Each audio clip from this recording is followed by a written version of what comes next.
Alright, Audi A1s. This one is a 1.4 litre TFSI engine. Pop the bonnet here by pulling this lever, release the bonnet latch and lift that up. We'll be changing the oil and filter and then checking the dipstick over here. Sometimes you'll get dust and sand around the cap, so either don't disturb it, or when the cap is on and sealed, just blow or brush off the excess, just to make sure it's nice and clean when you go to fill in your new oil and before you take it off, so no dirt or grit can fall into your nice clean engine. In the owner's manual, under engine oil, it asks for an oil meeting VW 502 or 50400 specification, or one that meets ACEA A3 or API SM or better standards, and it wants a 5W40 viscosity. So this mobile brand, which I really like, has this 5W40, which meets or exceeds the VW 50200, ACEA A3 and API SM standards. And it's a full synthetic, which I believe Mobil invented, so there's all the benefits that come with that. And then here's one of a few compatible oil filter numbers. So now moving under the car, there are 1, 2, 3, 4, 5, 6, 7, 8, and 9 bolts holding on a belly plate that are T25 Torx.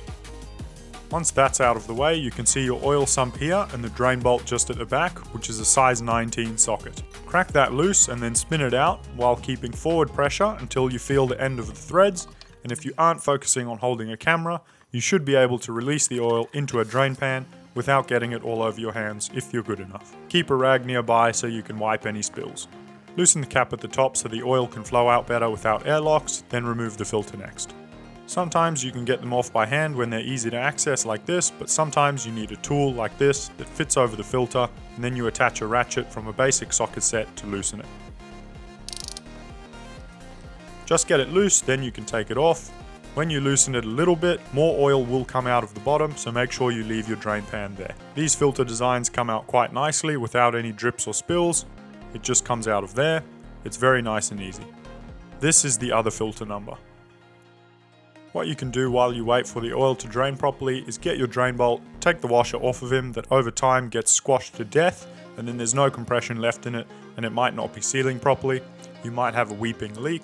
So take this, get a new washer and give your bolt a little clean off. So there's your new copper washer. You get copper, aluminium and some other special fiber materials, but make sure you get one that seats nicely and it's the right size and goes onto the seat of the bolt nicely and obviously fits onto the sump. Much better than this old one. Just to show you, both filter numbers are exactly the same regardless of brand. This one just has its new plastic still over it, which will be removed. So either will work, and I'm sure there are plenty of other filter companies that also make a filter for it, but here's two of them. As far as pre-filling oil filters goes, this one is obviously mounted upside down, so there's no way to pre-fill it.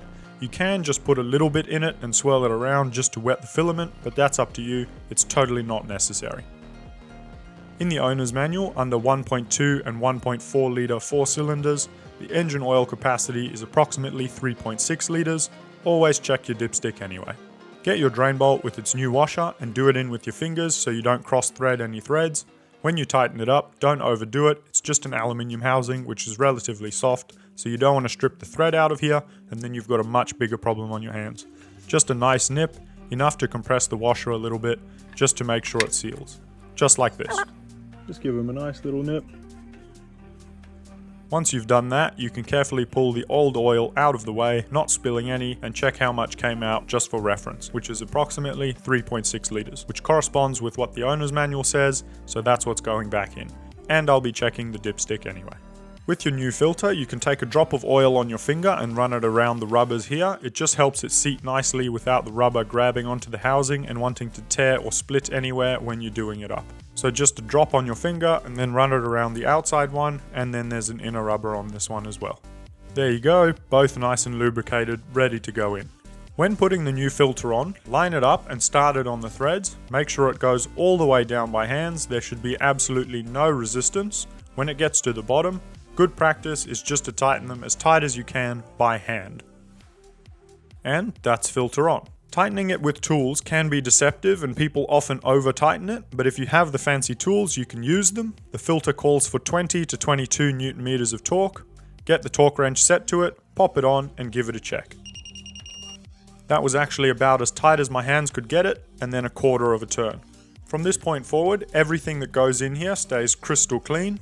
When you're filling this one up, keep in mind it has all these baffles, so it only goes in slowly through that little gap. So don't pour too fast or you'll spill all over here and it won't be fun to clean up.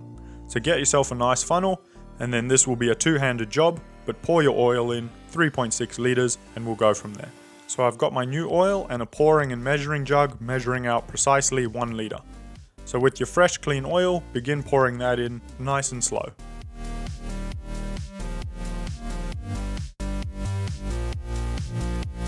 If you want, you can add an additive for lower friction. The only one that I have seen is worth it and really works is this Liquimoly Ceratec. Basically everything else isn't worth it and is a waste of money. And for this one, 300 mils, which is this bottle, treats 5 liters. So I'm just going to use half of it, which I'll measure out in here and mix that in with the oil now, adding it to the total 3.6 liters. Usually you account for its volume and make the total 3.6 liters. But if I go over by 150 mils, I really will not be bothered by that. It's not enough to cause any issues or concerns like windage or clouding, etc. in the sump.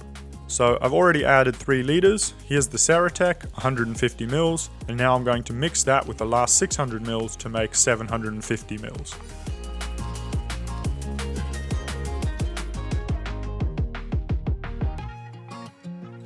Once you've added all the oil, do up the cap and it's all done.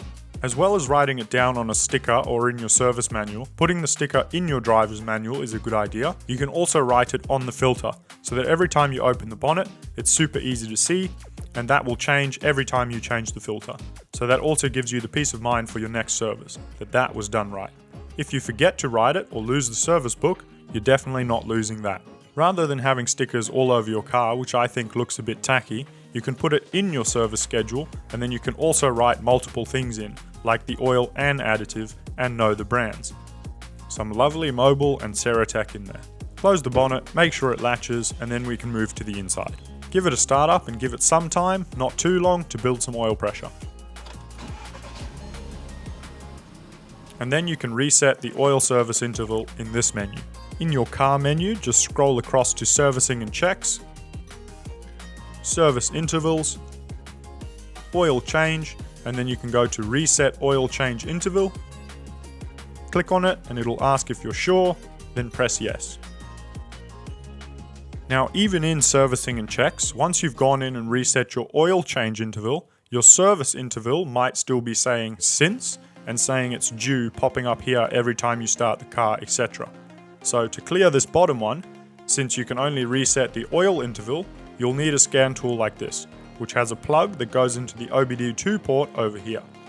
If you don't have that, you should be able to do your own service and then take the car to Audi and they should be able to reset it for free. It's just that Audi considers an oil and service as different things.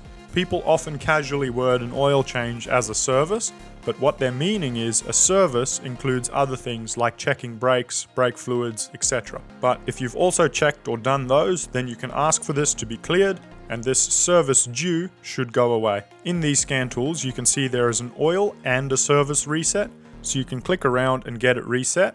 Then it'll show up as next service instead of since, and a time frame as well as your oil being done. I've also changed the figures in here with this scan tool to say 10,000 kilometers or 1 year between oil changes, which is much better in my opinion. And every second service, you do a more extensive service or check. Some other handy little tips for these Audi A1s. Sometimes these windscreen washer jets get clogged, so they sit up like this. You just pull them from the front and they'll clip out like that. Then pull them out, and then there's this little clip. You just send this black little piece back. It undoes the clipping and you can pull this out. It'll come out like that. And then it's just these little nozzles. Sometimes they get quite clogged, sometimes fully blocked, and they won't be spraying right. What you can also do is change the angles that they spray at with just a standard one of these little pins with a bob on the top of it. This pin actually fits perfectly into the holes. Still be gentle, don't go too far, but you can poke around and clear them out. and you can actually very gently tilt them, and they are designed to move, and you can point them in the direction that you want them and tailor them to where they should be. They are noted left and right. There's an L there and an R on the other, so make sure you keep them on the right spot, and then that'll fix this one. Then another little handy tip on these A1s, a lot of people think because the timing chain and belt is on this side, so you can have rattles that is that issue, so be aware that it could be that if it's more of a knocking or things like that. But if you're in the driver's seat and hearing sort of a rattle and you can't find it in the footwell and you don't think it's anything to do with the engine, something that you can try first is cable tie this here, that one there, and then that one there, just to solid up all of these cables and lines, which can rattle around quite a lot actually. So make sure this rubber is pressed in here in his little spot. Cable tie a couple of these to solid it up because they just sit in plastic clips down there. So you can unclip and move these up and down in those plastic clips. Be gentle, you can break them quite easily. And then once you've got them in a position you like, you can have a play around with that. Then cable tie a couple of them just to get them all solid, and you might find that fixes your issue with the rattle.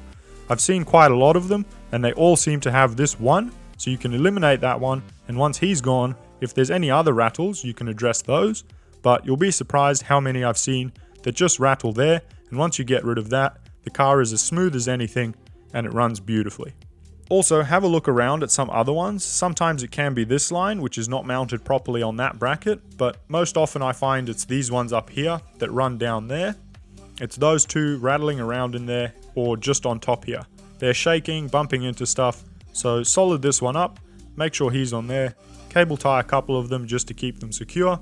You don't even have to snip them and make them sharp, you can keep it obvious that they're there for a reason, and then that should solve quite a few misdiagnosed or worrying rattles that people may have. If you liked the video, make sure to like and subscribe down below, and I'll see you in the next video.